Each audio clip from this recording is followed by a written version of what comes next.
There were people in North America, and especially in Boston, who had the theory that the British ultimately were going to try to subvert their independent societies. One of them now known to us as Brewer and Patriot.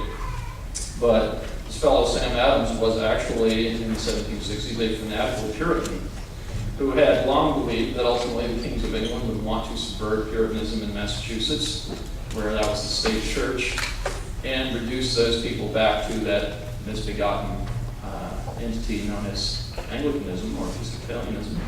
That was Sam Adams' opinion, not my editorial comment. So Adams, hearing of the Stamp Act, decided, all right, this is a way to insinuate themselves into our North American self-government, and he organized protests in Boston.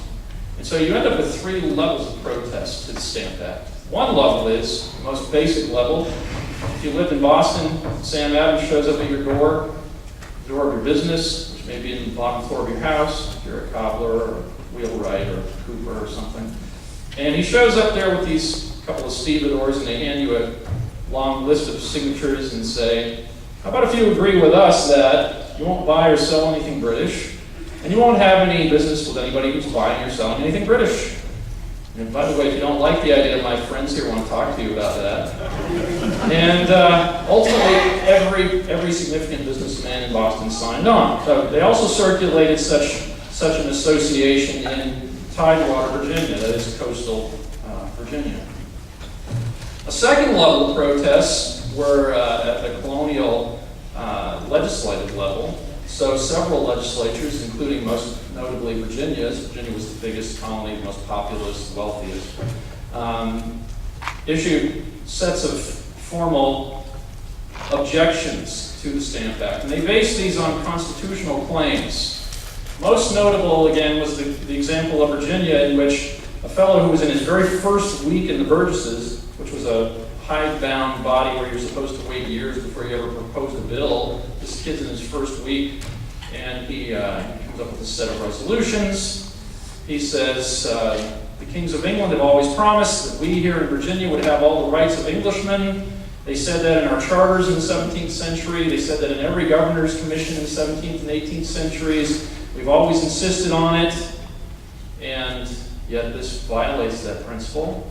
The Stamp Act would have us being taxed by someone other than our own representatives. And they want to subject us to trial by someone other than a jury. And he said, I think, this was in the last couple of resolutions, anybody who tries to enforce the stamp tax in Virginia should be considered as an enemy to His Majesty's colony. Now here we see the distinction between a criminal and an outlaw. A criminal is somebody who's committed a crime. An outlaw is somebody whom the government has declared to be beyond its protection. So if you're such a terrible criminal that the government couldn't get hold of you in medieval England or early modern colonial North America, a legislature might say, John Smith is an outlaw. Therefore, if you encounter him, you are free to rape, beat, rob, murder him, burn his house down, steal his horses, and we'll do nothing to you for it. Thank you very much. Anyway, when Henry said that people who tried to enforce the Stamp Act should be considered as enemies to His Majesty's colony, there were shouts of treason in the House. The Speaker didn't like it, the Treasurer didn't like it, and yet by a bare majority this resolution passed, and news of it was instantly sent to the other colonies, and actually the resolutions ended up being reprinted in Scotland, in the Netherlands, and ultimately in London itself, where you can imagine the response. Well, I can tell you, legally this was actually treason. Henry was going to make a career out of treason. Come back to him. One of my favorite characters. He's a person, not a character.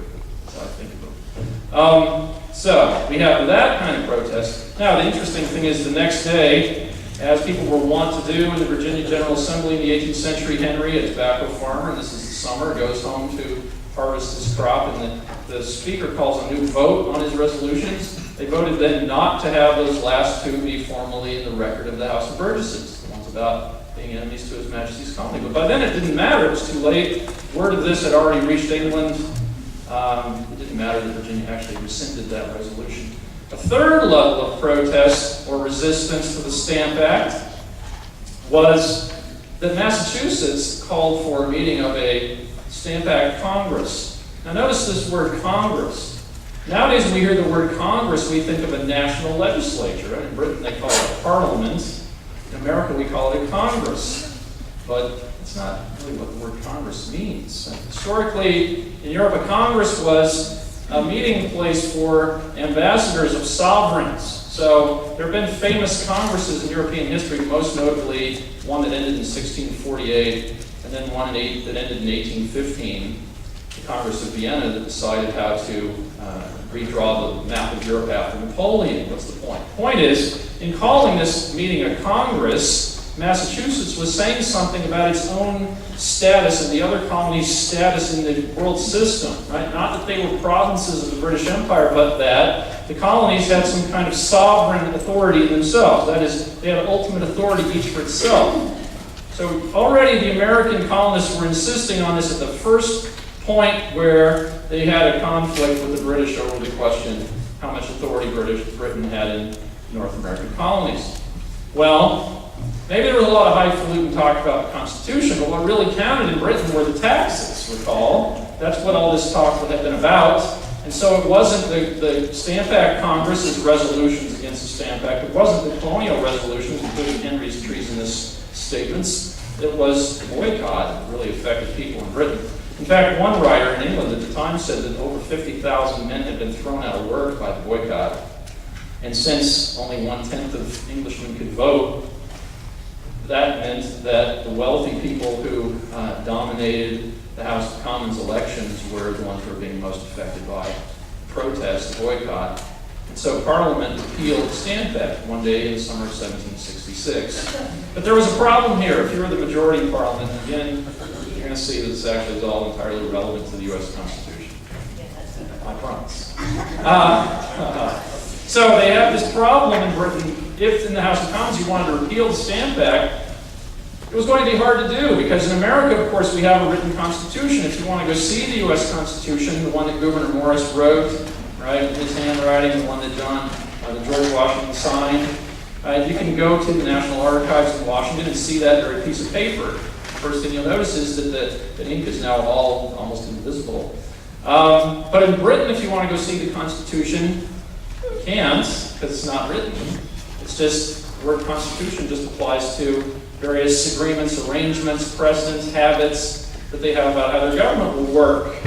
What does that have to do with anything? Well, the point is, if Parliament had passed a law taxing the colonists, and the colonists said you can't do that, it's unconstitutional, and then the Parliament repealed that law, at a later date, the colonists would be able to argue, well, we've all agreed it was unconstitutional the last time you tried to do this. And so they had a change in ministry in Britain. They had a change in party control in the House of Commons because of the boycott. The new Prime Minister comes in, he wants to repeal the Stamp Act, but he can't because he has this constitutional problem. Later, people will read this as an amendment, meaning we can't tax the colonists. So, again, one day in summer of 1766, in the House of Commons, they voted to repeal the Stamp Act, and in the very next vote, they adopted something called the Declaratory Act. And the Declaratory Act said, His Majesty's colonists in North America are subjects of the King and Parliament of Great Britain, which is entitled to legislate for them, quote, in all cases whatsoever. Right, now, when word of these two votes made its way to North America, there were celebrations. Boston, and Williamsburg, and Philadelphia, and New York, and Danbury, where my college is, in many towns up and down the coast, there were celebrations of a repealed Stamp Act. But then some people, politically active types like John Adams and Thomas Jefferson, they read this and they realized that the Declaratory Act really meant that things are now worse than before because the British, having thought about it, had gone so far as to assert that they could legislate for the colonies in all cases whatsoever.